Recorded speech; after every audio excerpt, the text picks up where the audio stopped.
Salam, selamat pagi Bapak Ibu Saudara-saudari kasih Tuhan.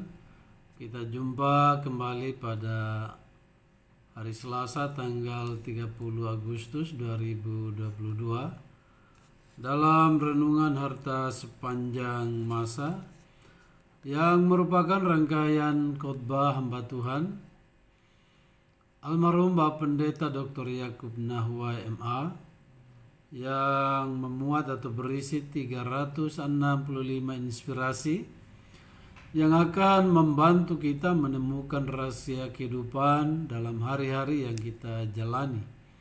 Untuk itu mari kita berdoa. Kembali kami datang menghampiri hadirat kekudusan-Mu ya Bapa, mengucap syukur untuk semua kebaikan Bapa kepada kami hingga saat ini. Roh Kudus menuntun kami untuk kembali bersekutu dengan Tuhan, mengambil saat teduh, memuji memuliakan nama-Mu, mendengarkan firman-Mu serta merenungkannya. Untuk itu ya Bapa, mohon urapan kuasa Roh Kudus-Mu atas kami semua dan tempat dimanapun kami berada, sehingga tidak ada satu kuasa yang jahat yang dapat mengganggu, mempengaruhi, apalagi mengambil firman Tuhan daripada kami. Di dalam nama Tuhan Yesus kami berdoa dan siap untuk membaca dan merenungkan firman.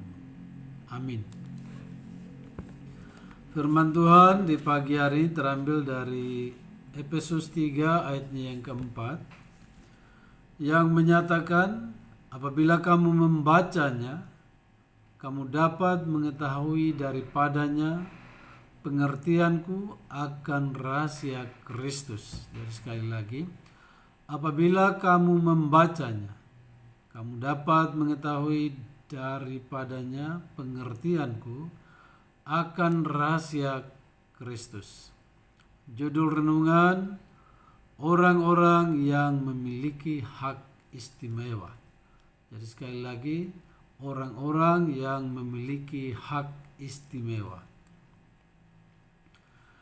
Melalui suratan Rasul Paulus dalam Efesus pasal 3 ini, Rasul Paulus tidak menggambarkan gereja dan orang percaya dalam bentuk tugas, tanggung jawab, kewajiban atau kata-kata bersifat memaksa untuk taat pada suatu aturan. Tetapi ia menggambarkan gereja dan orang percaya sebagai orang-orang yang memiliki hak istimewa. Jadi sekali lagi, Rasul Paulus menggambarkan gereja dan orang percaya sebagai orang-orang yang memiliki hak istimewa. Marilah kita hayati beberapa hak istimewa yang dimiliki seseorang jika ia menjadi orang Kristen. Ya, orang Kristen memiliki hak istimewa. Yang pertama, orang Kristen memiliki pengetahuan yang hebat. Kita memiliki pengetahuan yang hebat karena Allah menyatakan berbagai rahasia yang tidak diketahui orang lain. Efesus 3 ayat 3. Ini bukan berarti sesuatu yang tidak dapat diketahui atau sesuatu yang sukar dimengerti, tetapi sesuatu yang tadinya masih tersembunyi dan kini Allah bukakan bagi orang yang percaya. Orang Kristen memahami rahasia rencana Allah bagi segala ciptaannya. Tidak seorang pun memahami sampai Allah menyatakannya dalam dan melalui pribadi Yesus Kristus. Saat seseorang menemukan rencana Allah, itulah suatu hak istimewa. Allah menyatakan segala rahasia dalam rencananya, supaya yang menerimanya dapat membagikannya kepada orang lain. Jadi apa yang kita dengar, kita baca pada saat ini kita terimanya dan kita membagikannya kepada orang lain.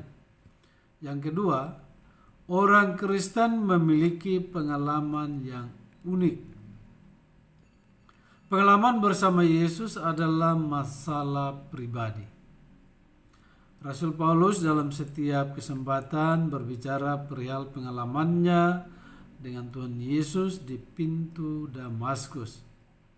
Kisah Rasul 9 ayat 3 sampai 9. Jadi pengalaman-pengalaman yang membawa kita kepada keselamatan, kita dapat menyampaikannya kepada siapapun, terlebih-lebih kepada mereka yang belum mengenal Yesus Kristus Tuhan.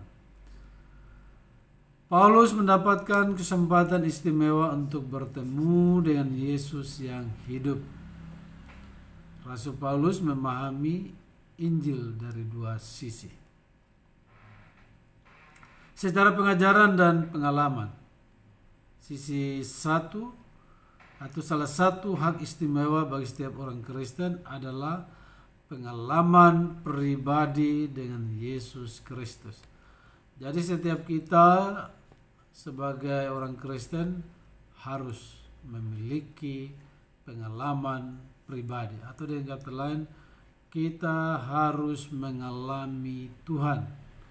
Dan saya yakin setiap kita pasti telah mengalami Tuhan. Tetapi yang sama adalah setiap orang harus berjumpa secara pribadi dengan Tuhan Yesus. Jika dia ingin menjadi orang percaya, pengalaman bersama Tuhan membawa perubahan. Perubahan apa? Tentunya perubahan ke sesuatu yang lebih baik. Yang tadinya tukang marah-marah, ya menjadi orang yang lemah lembut. Dan seterusnya, artinya perubahan ke hal-hal yang baik dan benar atau yang berkenan kepada Tuhan. Yang ketiga, orang Kristen memiliki kepercayaan dari Tuhan.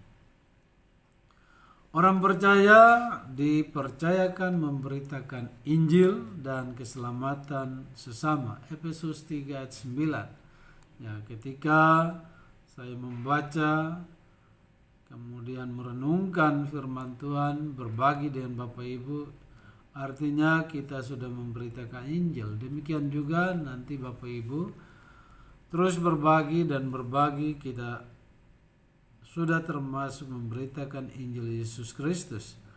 Rasul Paulus mengalami banyak sengsara dan penderitaan dalam memberitakan Injil ke Asia Kecil, Makedonia, dan Roma.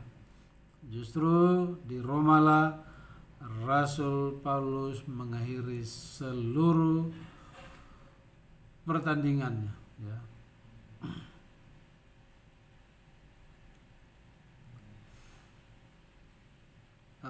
Rasul Paulus merasa terbeban untuk memungkinkan semua orang tahu bahwa Injil adalah untuk setiap orang dan semua orang. Jadi sekali lagi, Injil itu bukan hanya untuk orang Israel, bukan hanya untuk orang Kristen, tetapi untuk semua orang, siapapun dia, tidak terkecuali. Ya, tinggal tanggapannya, mau terima Injil Yesus Kristus sebagai Tuhan atau tidak. Oke, memberitakan Injil ke seluruh dunia adalah hak istimewa bagi setiap orang percaya. Matius 28 ayat 18 sampai 20. Allah tidak memakai malaikat atau makhluk yang lain, tetapi manusia. Jadi sekali lagi, untuk memberitakan Injil Yesus Kristus, Allah tidak memakai malaikat atau makhluk yang lainnya, ya, atau apapun juga, tetapi manusia, yaitu kita. Terlebih-lebih kita yang sudah percaya kepadanya. Mereka yang telah diselamatkan, yang telah melihat dan mengalami kuasa Tuhan secara pribadi. Berbicara kuasa Tuhan, yang mungkin saya secara pribadi, sejak lahir sampai saat ini kuasa Tuhan bekerja. Suatu kepercayaan yang patut disyukuri dan dilaksanakan dengan penuh tanggung jawab. Jadi kita tidak melakukannya dengan separuh-separuh atau dengan setengah-setengah, full. 4. Orang Kristen memiliki bagian menderita bersama Yesus Kristus. Menderita adalah bagian dari membawa Injil ke dunia ini. Ya. Rasul Paulus mengalami banyak sengsara dan penderitaan dalam memberitakan Injil ke Asia Kecil, Roma dan Makedonia. Jadi seperti yang sudah disampaikan tadi, penderitaan adalah suatu kemuliaan bagi orang percaya. Sebab kita tidak dipanggil hanya untuk mengalami keselamatan, ya, menikmati berkat-berkat Tuhan, tetapi juga penderitaan dan kesengsaraan. Sebab kepada kamu dikaruniakan bukan saja untuk percaya kepada Kristus, melainkan juga untuk menderita untuk Dia. Jadi kalau orang Kristen itu mengalami berbagai penderitaan, kesengsaraan, dan hal-hal yang tidak mengenakan yang lainnya, itu sudah dinyatakan bahwa kita bukan saja menerima keselamatan atau percaya kepada Tuhan Yesus, tetapi juga siap menderita, siap sengsara, ya, siap susah, siap difitnah, ya, dan siap segalanya.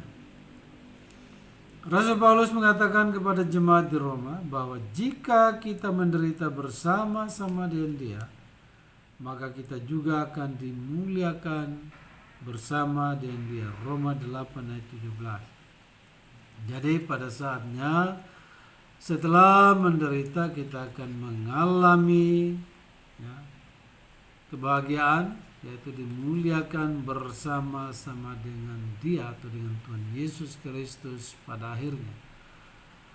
Demikian pembacaan dan renungan firman Tuhan bagi kita di pagi hari ini. Untuk itu mari kita berdoa. Terima kasih Bapa di surga untuk firman-Mu di pagi hari ini dan juga renungan, bahwa kami yang telah menerima Engkau sebagai Tuhan dan Juru Selamat pribadi memiliki hak istimewa, ya, hak istimewa untuk mendapatkan segala sesuatu yang baik daripada Tuhan, dan juga untuk berbagi segala sesuatu yang baik itu, yakni keselamatan yang sudah kami peroleh. Dan juga Tuhan ingatkan kami bukan hanya percaya kepadamu, tetapi juga kami harus siap menderita untuk Tuhan, dan kesemuanya itu pada akhirnya kami akan dimuliakan juga bersama dengan Kau. Terima kasih Bapa, di dalam nama Tuhan Yesus kami berdoa. Amin. Tuhan Yesus memberkati kita semua. Selamat beraktivitas.